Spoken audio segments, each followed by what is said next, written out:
It started slowly, like a change in the weather, but this weather was inside me.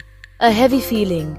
Unseen clouds gathered in my mind. They pressed down, hard. Every single day was a struggle. A shadow followed me, always close. It was a constant, silent companion. I did not understand it at first. What was this strange feeling? Was I just sad or very tired? It felt like much more than that. Days blurred into weeks. Those weeks felt like endless years. I did not know myself anymore. It was a confusing and lonely place, a maze with no clear exit. I felt lost inside my own head. Isolation became my new normal. I could be in a room full of people and still feel completely alone. Their laughter sounded far away, like an echo from another world. My world had turned grey. All the bright colors were gone. So I built walls around myself. High walls, so nobody could see in. I did not want them to look. The weight took a toll on my body. Sleep was a forgotten friend. Either it never came, or it came too much. My body ached with a weariness. Simple tasks felt like climbing mountains. Just getting out of bed was a huge effort. Eating felt impossible sometimes. All my energy had just vanished, leaving me empty and drained. The unseen clouds were so heavy.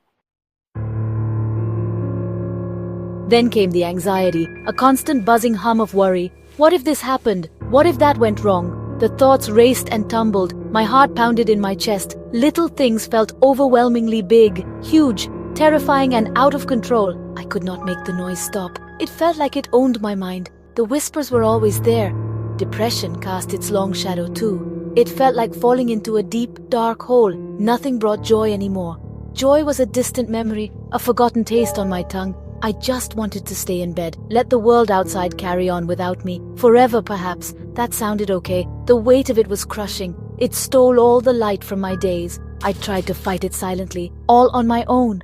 Pull yourself together, I told myself. Be strong, the voice in my head said. But those words did not work. I felt so ashamed of this weakness, afraid to speak my truth out loud. What would other people think of me? They might not understand the struggle, so I hid it deep inside, a secret burden. My life started to shrink. Work became incredibly hard. I made mistakes. I lost focus.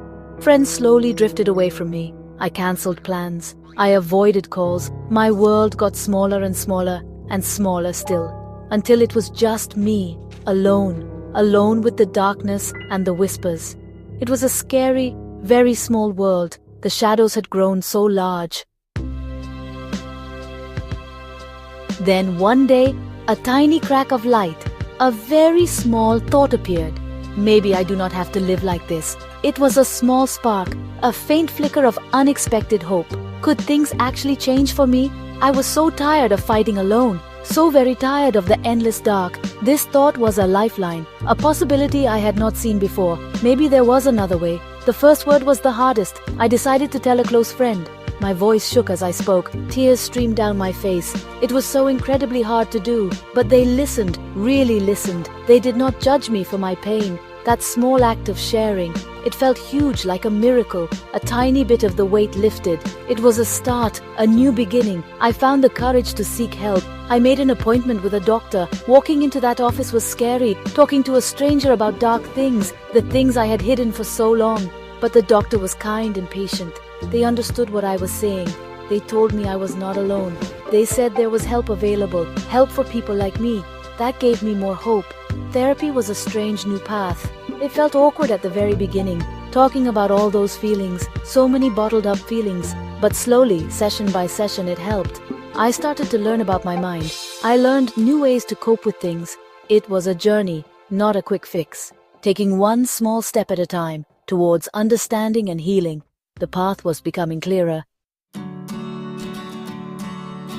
The power of community was amazing. I found other people like me, people who understood the darkness, in support groups, in online spaces. They shared their own stories openly. I realized I was not a monster.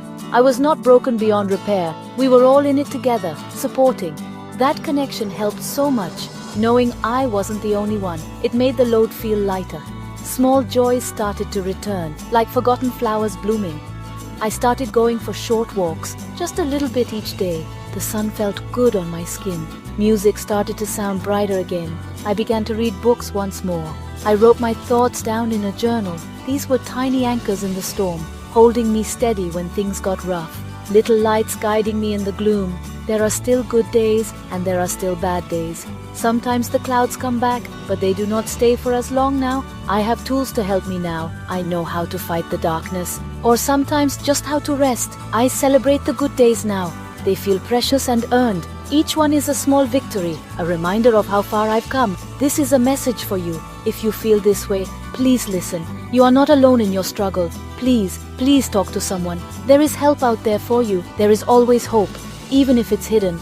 The shadows can definitely fade. The light can always get in again. You deserve to feel better. You are worth it. You truly are. Always remember that, always.